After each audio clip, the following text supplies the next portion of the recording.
Hi, true crime fans. You're tuning into Coffee, Murder, and Mystery, a true crime podcast where we discuss murder, mystery, and the supernatural. Don't forget to hit subscribe.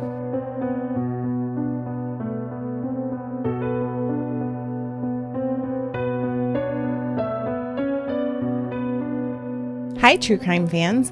I'm Melissa. I'm Jeff. Today is our first of the month Maniac Murderer episode on Andrei Romanovich Chikatilo. If you're not familiar with these episodes, we pulled a card at the end of last month's episode. And at the end of this episode, we will pull another card, which will be next month's episode. This podcast is not for anyone under the age of 18. It will be very graphic. If you have any triggers, this is not for you. And now Jeff's going to go ahead and read that card for you. Andrei Chikatilo, the Butcher of Rostov. Age at first kill, 41. Years undiscovered, 13. Number of victims, 52 or more. And he was born October 16th, 1936. Andrei Chikatilo committed the sexual assault, murder, and mutilation of a minimum of 52 women and children between the years 1978 and 1990 in Russia. He was convicted and sentenced to death and was executed in 1994. And he has a maniac factor of 5 stars. There was a movie made about this story that you may have seen called Citizen X. It's an old movie. It's interesting. It was kind of tough to follow. I feel like it was more centered on like the doctor involved in finding him, which you talk about later in the story here, but in your story, he doesn't have nearly as big a part as he did in the movie. I feel like in the movie, he was like, it was all about the doctor. I think he really probably did have a bigger part than what I'll say here. I just focus on other things. Well, it seems like in the true he's life, kind of the hero of the story. No, for sure. But in the true life version of this, he's brought in more towards the end. And in the movie, it's like he's there from like the opening scene, I think. Right. Well, this is so many years condensed as well. So It's true. Well, let's get down to it. Nicknames that Andrei earned included the Butcher of Rostov, the Red Ripper, and the Rostov Ripper. I kind of like the Butcher. I don't know. The Red Ripper sounds like a restaurant. It's fitting. Andrei grew up in an era that came shortly after the Ukrainian famine.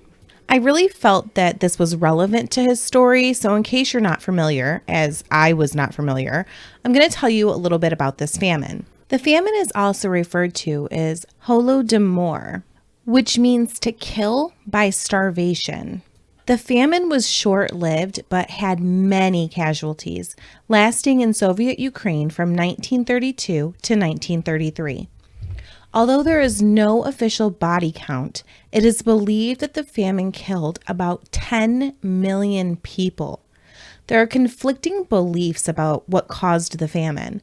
Some believe that it was genocide, and others feel that the famine was created by poor harvests and other natural conditions.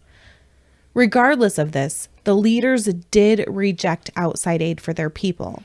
I don't know how you can be like, oh, it was the harvest, when people are like actively going around taking food from people. Right. But it's the harvest, but give me all your grain. People were so nutrient deficient before their untimely passing that their bodies would bloat and begin to stink.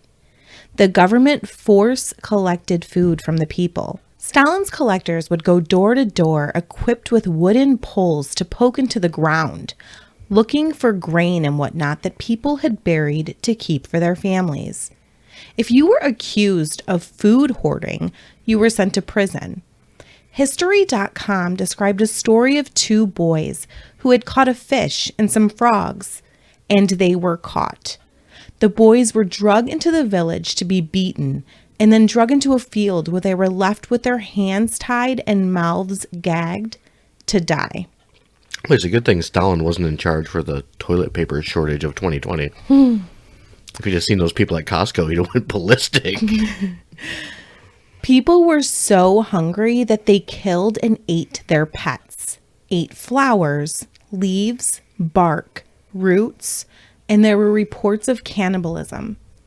People were literally dropping dead in the streets. There are pictures online of this famine showing the number of dead just lying there in the streets while people were just walking around. There were so many bodies that they were just thrown into a pit for disposal. Andre, being born in 1936, was born only a few years after this famine had ended, raised by parents who were very touched by it. Andre's mother told him that he had an older brother named Stephen, and that Stephen was only 4 years old when he was kidnapped by neighbors to be eaten. And when I see this in my research, it's not described as something she told him occasionally. It's described as she told him this constantly. It has not been confirmed if Stephen did or did not exist. Hey, Mom, can I go outside and play? Well, you remember Steven? What happened to him? I guess you can go outside, but beware. Right. Like, constantly you have to tell him the story? Yeah, it seems a bit morbid, a bit abusive to continuously tell your kid. I wonder what the what the reasoning is. Like, why do you going to have be to tell eaten. him constantly about it? Maybe it was like in her grief too. Like maybe she was upset. I'm just upset about Stephen and the way he was eaten by the neighbors. Don't want to lose you too. Horrible. Andre developed an interest in dark stories. Imagine that. Particularly stories where German prisoners were tortured by the Soviets during World War II. Andre is said to have suffered from water on the brain at birth. Hydrocephalus is a condition that occurs when spinal fluid builds in the skull, causing the brain to swell. This can be caused by spinal bifida, an infection in the mother such as measles, or trauma to the baby's head during childbirth. The use of forceps or the vacuum can cause this condition. There is no cure for hydrocephalus, but a surgeon can insert a tube to help relieve the fluid. Some children that have this condition experience vision problems or even seizures. When I looked into this condition, I didn't see anything about it causing urinary or genital issues, but Andre had both, and it's attributed to him being born with the water on the brain. Boy, did he ever have those. I suppose brain swelling probably has a vast number of potential issues that I am personally unaware of. Sounds rough. Andre's urinary tract issues caused him to wet the bed until his early teens, as well as problems maintaining an erection. Andre also had a questionable childhood for many reasons. It is said that his family often didn't have sufficient food. Andre claimed that at times his family would resort to eating grass and leaves. Andre also witnessed the horrors of war. Because of the Nazi occupation of Ukraine, he witnessed bombings, fires, and shootings. Andre and his mother would often have to hide in cellars and ditches. Andre was a shy child, and there was a time when his father was captured by German soldiers in World War II. Because his father was captured and eventually set free, his father was known as a coward. Andre was bullied by his peers because of his father's capture. While Andre's father was at war, Andre's sister Tatiana was conceived. Since his father was away at war, it's speculated that his sister may have been a product of rape by a German soldier. Since Andre and his mother shared a bed, it is also speculation that he may have witnessed this rape. Andre and his mother also watched their hut burn to the ground. I mean, that sucks, but I feel like if my hut burned to the ground, I could just start making another hut. Yeah, I really didn't see. I kind of wondered that. Like, did they just live in another hut? I feel like this was really just an unfortunate childhood. I feel like a lot of people that were raised at this time, I wouldn't be surprised if they had grown up to be serial killers. Because of the huts? I mean, just the overall experience of it. It just sounds awful. Oh, that sounds absolutely horrible. Andre's first sexual experience was at the age of 15. He overpowered an 11-year-old girl. Ooh, tough guy. She struggled, which made Andre ejaculate. He was ridiculed by his peers for this.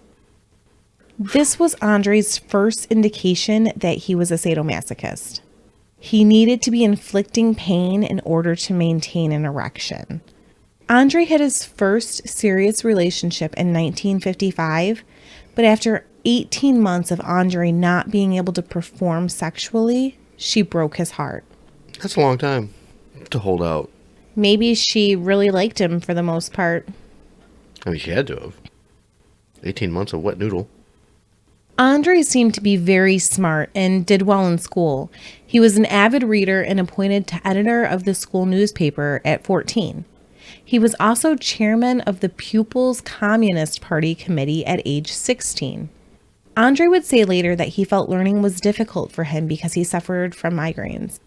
His teachers, on the other hand, felt that he was very bright. I read in some accounts that he graduated the top of his class, but I also read that he was the only one from his collective farm area to graduate.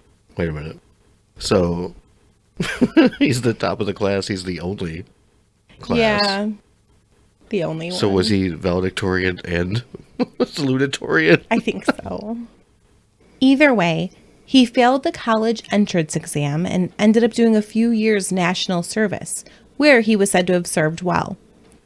Andre returned home to his parents and attempted another relationship with another woman, but still could not perform. She told a girlfriend seeking advice on how to arouse him. But the girlfriend told her friends, and they told their friends, and people started talking.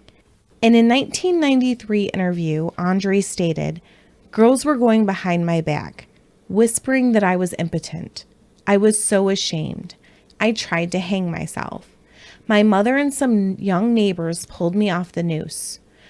Well, I thought no one would want such a shamed man, so I had to run away from there, run away from my homeland." Andre was able to further his education at a trade school, and he became a telephone engineer while living in a town outside of Rostov. His younger sister lived with him for a period of about 6 months and set Andre up with an eligible girl that she knew, Feodosia. Feodosia. Jeff's laughing because I can't pronounce Russian names. Feodosia and Andre would marry, but Andre could not keep an erection. Feodosia, knowing the marriage was not a marriage of love, but one of convenience, simply thought that her husband wasn't attracted to her. In order to get her pregnant, Andre would masturbate onto her stomach, and they would scoop up the semen and place it inside her manually with their fingers. That's so romantic. And it worked. She was able to conceive 2 children this way. They were generally thought of as a normal family until Andre changed careers in 1971, becoming a school teacher. Andre could not keep order in his classroom. He was thought of as a skilled teacher, but the kids just wouldn't behave. The students would ridicule him. Andre just lived a life of taunting. Andre's first assaults were on his students. The first was while swimming. He swam up to a girl and started fondling her. As she struggled to get away, he ejaculated. Oh boy, that's a story for the records right there. Wow. His second was when he locked a girl in his classroom and spanked her hard until he ejaculated. He would go into the girls' dorms to watch them undress. Other teachers also witnessed and reported Andre touching himself inappropriately in front of students. And no one seemed to do anything for a while. But after numerous complaints, they did tell Andre to resign or be fired. And so he did, casually moving from school to school until 1981, when too many complaints had mounted against him and he was forced into another career path. You'd think like today you'd be forced into prison for something like that, even like part of that. Like that's crazy. He found employment at a factory purchasing materials. Andre's first victim was, my apologies if I butcher this, Yelena Zakatnova. Andre had rented a house in secret. He lured her there. He tried to rape her, but couldn't maintain his erection, and so he flew into a murderous rage, stabbing her, ejaculating as he did. She was only 9 years old, someone's baby. People had saw him with her, and there were blood spots in the snow of his secret rental, and she was dumped in a river at the end of the street. But none of that mattered because Andre's wife gave him an airtight alibi. I'm sorry, but if my husband had a secret rental, he wouldn't have to even do anything else. I would be so mad. Instead, a 25-year-old man who had been previously convicted of rape ended up confessing to the murder. This man's wife gave him an alibi as well, but since he had been previously convicted of rape, police were certain that it was him. They threatened to make his wife an accomplice, and she recanted her alibi. 25-year-old Alexander Kravchenko was executed by firing squad for this crime of which he was innocent. Andre described his want to relive his first murder as overwhelming. He had come to a point where he could only finish sexually during murder. But despite his overwhelming urge, he did try to control himself for a time. Like an alcoholic trying to make it home from work without stopping at the bar, Andre was trying to make it home every night without committing murder. When Andre lost his self-control, he became a true monster. Andre didn't just kill people, he brutally killed people. Andre's torture was so out of control and animalistic that if he wasn't prepared with a knife, he would simply rip out chunks of flesh or bite off their nipples, mutilate them with his teeth. Andre's game was to approach children, not always children, but mostly children, at bus or train stations. He would look for the ones he thought no one would notice, children that he thought would be enticed by a bit of vodka in the woods. He would take them there and stab them to death. This was usually accompanied by a violent beating and strangulation. He had a thing with the eyes of his victims. He would mutilate them too, usually gouging them out. He felt he couldn't leave them intact because his image would remain in their eyes after death. Andre killed both adults and children. The children that he killed were both male and female. It wasn't uncommon for Andre to cut off their genitals or to rip open their bellies and remove the uterus. And I hope this isn't true, but it seems that he ate the uterus of his victims. Sweet Jesus, that's a mouthful. I mean, the whole thing, not just the uterus. Yes. Like the biting of people. Like, I have no knife, I must bite you to death. This guy, I was shocked. Well, that is shocking. I think people generally attribute the fact that Andre was able to elude police for so long to Soviet pride. They didn't believe there could be a serial killer among them. They thought serial killers were strictly a Western thing. But when I'm looking into this story, it seems like more than that to me. It seems like after a handful of victims, they took finding Andre very seriously. But Andre had a condition that eluded authorities. It's rare, but Andre was a non-secretor. This means that when his blood type would be tested with an actual blood sample, it would show up as blood type A. Andre had blood type A. But when any other fluid from his body was tested, it would show blood type AB. Modern DNA testing does not allow for this failure. It can differentiate when it comes to non-secretors. But when Andre was killing, it could not, leading police to search for a killer with a blood type of AB. That's exceptionally lucky for someone that's a murderer. Isn't it? Like, I mean, to throw people off like that, or police off like that. right. I mean, what were in the stars that day when he was born where they were like, this guy is going to have everything it takes to make a murderer, including the blood to elude them. Yeah, I didn't even know that was a thing. I also didn't know ejaculating while murdering was a thing. But I'm just learning all kinds of things here. It should not be a thing. You know, the Soviet pride thing, though, like that's what they really touched on that in the movie. Because the guy brought the information to him, was like, I think we have a serial killer. And they're like, no, we don't have serial killers, kind of an attitude towards it. And I did get that from the movie, and I got that in my research as well, but I really think that they were really looking for him, though. I mean, they were really looking for the murderer, whether they thought he was a serial killer or not. they were looking for whomever had killed these victims. Yeah, but they were just looking for the wrong But I mean, blood type. I feel like that's a huge thing. I feel like that could happen to any officer in the 70s, 80s, 90s, early 90s. What could happen? Being thrown off by a blood type like this. Oh, yeah. I mean, there's no way to... obviously, they didn't have the technology, so... Yeah, I mean, what could they do? It was 1983 when they were able to link some of the victims to the same killer. It was because of the unusual similarities, the eyes, the uterus. They appointed an entire team as soon as they had 4 connected victims. The team was made up of 10 investigators and would be called Operation Forest Path. These investigators were dedicated to solving these 4 linked cases. Victor Burakov? would end up leading this team.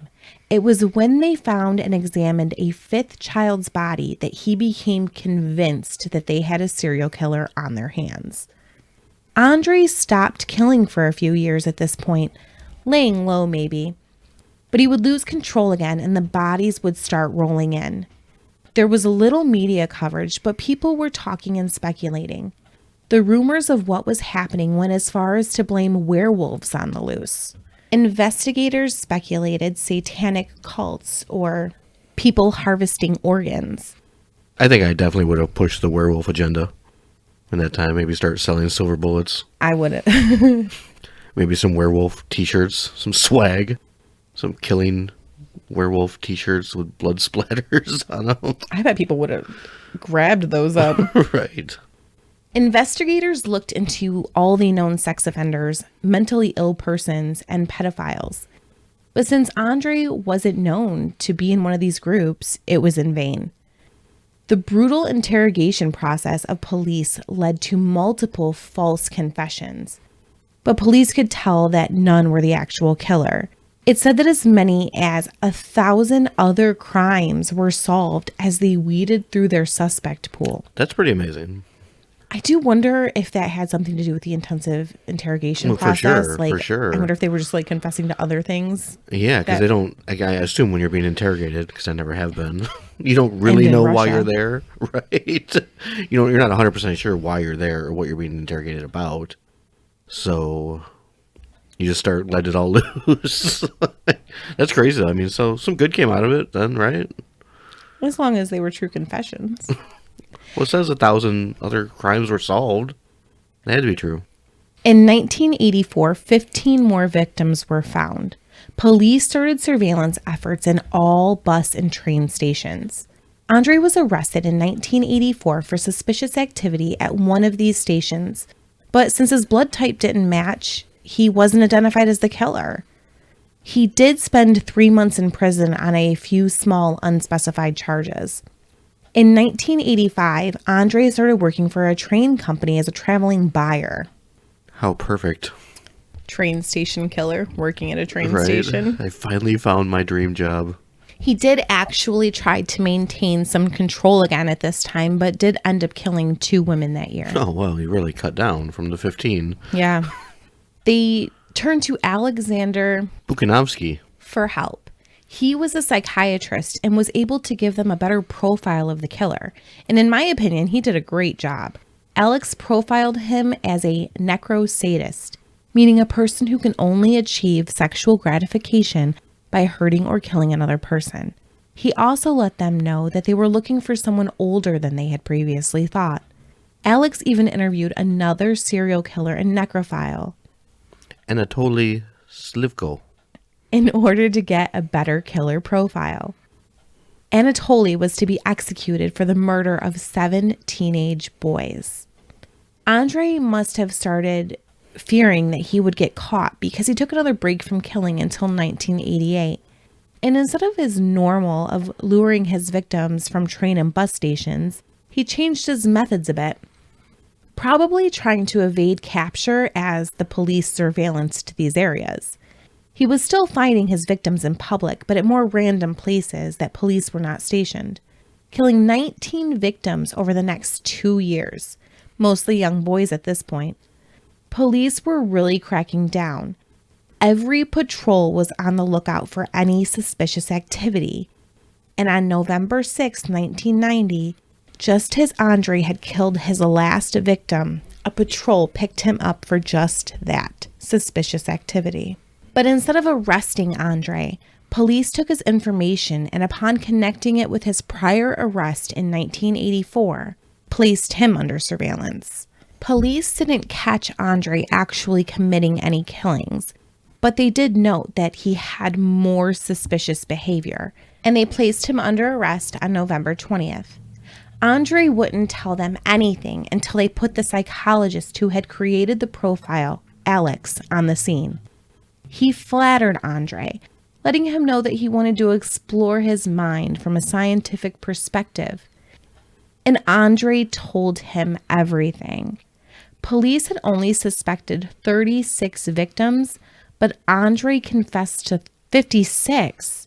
53 ended up being verified. That part's pretty interesting about how they get him to actually start talking about it, especially when they're really tight-lipped. Like, I was just watching that Ted Bundy thing where they were talking about how he wouldn't say anything until they started getting him to talk about the killer in third person. And then he just, floodgates open. Psychologists and actors, wrapped into one. Right? That's crazy. So you're like, oh, well, I'm really impressed by you. Oh, well, let me tell you more. Right. During Andre's trial, they kept him in an iron cage to keep him away from the numerous family members in the trial room. I can only imagine this was for Andre's own safety. The media dubbed him the Maniac due to his odd demeanor during trial. Okay, so not that he was innocent or ever had a chance of being innocent, but if you're on trial in a cage, it's not looking good at that point. The media dubbed him the Maniac due to his odd demeanor during trial. It is said that 1 minute he was calm and collected, and the next he would go from singing to speaking gibberish. At one point, going as far as to pull down his pants and wave his man bits at the crowd. On October 5th, 1992, Andre was found guilty on 52 counts of murder, each one resulting in a death penalty. He tried to appeal using claims that he wasn't fit to stand trial, but the court wouldn't have it. They executed Andre by a single gunshot to the back of the head 16 months later. Psychologist Alexander would go on to become a well-respected expert on sexual disorders and serial killers. What a way to be executed. Yeah, they don't mess around. I mean, I suppose it was quick, painless, which maybe they should have drug it out. I mean, it's better than being on death row for 23 years. And, the state supported him. Right. I just mean, the actual death. Well, what are they supposed to do? Tear his arms off? I mean, yeah. I think the point is to just get this guy out of the circulation. And I get that. But, I've been researching historic executions. And, when people were drawn and quartered. Oh, right. They were hung a little bit first. They were hung until they were almost dead. And they would behead them. Yeah, no, he definitely would have. They would just pull them apart with the horses. Yeah, he could have been drawn and quartered. That would have been. Yeah, I feel like that was much more fitting for him. Yeah, just a single gunshot to the head. People that got that. They were probably just like, can we just get rid of this guy already? People we just were probably drawn and quartered back in the day for selling alcohol to Indians, but he got to die by single gunshot wound to the back of the head. Right. At least drowned him or something, or maybe, I don't know. Set him on fire. Yeah, all the innocent witches that died by fire, and this guy burn him at the single stake. Gunshot to the back of the head. But he's gone. He is that. Man, 1994. Wow. And I would never condone suicide, except for this one time. If he would have done that, so many more people would have survived. Thanks a lot, neighborhood kids. Right. Pulling him off. All those heroes. Right. So now we have come to the time in our podcast where we are going to pull another card for next month's first of the month Maniac Murderer podcast. Jeff has pulled the card and he's going to go ahead and read it for you. Herman Mudgett. Age at first kill 27. Years undiscovered 6. Number of victims and this is an odd one, between 27 and possibly over 200. And in 6 years. That's a lot of people. Born May 16th, 1861, as a Maniac factor of 4 stars. Herman Mudgett opened a hotel in Chicago, which he had designed and built for himself specifically with murder in mind. While he confessed to 27 murders, his body count actually could be as high as 200. Sounds interesting. Should be. And as always, I will put the Amazon link to purchase the cards in our show notes. Well, that concludes today's episode. Thank you very much for listening. If you liked our podcast, please don't forget to hit subscribe or follow, and please give us a 5-star rating. Jeff thinks that you should rate the podcast however you want to rate it. So if you want to give us 4 stars, that's okay too. Please don't give us 3. It's just you're begging for the 5s. I am. I need it. It helps. Of course it helps, but we want people to be honest. Partially honest. No, just 5. Just do 5. It'll make Melissa happy. You can find us on Twitter at coffeemurder_. We're on Instagram. You can follow us on Facebook. If you have any questions, comments, concerns, or contributions, you can email us at coffeemurdermystery@gmail.com. You can also go check out our brand new website at www.coffeemurderandmystery. And you can join our Patreon if you want to hear our series on historical beheadings. Stay safe, everyone. Evil people are everywhere. Tell somebody you love them. Bye. Bye-bye.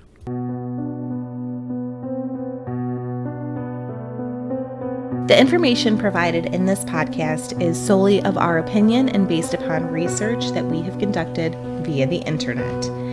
If you feel that we have represented something inaccurately or unfairly, then you can go tell it to your diary. Or you can send us an email at coffeemurdermystery@gmail.com. Thanks for your support.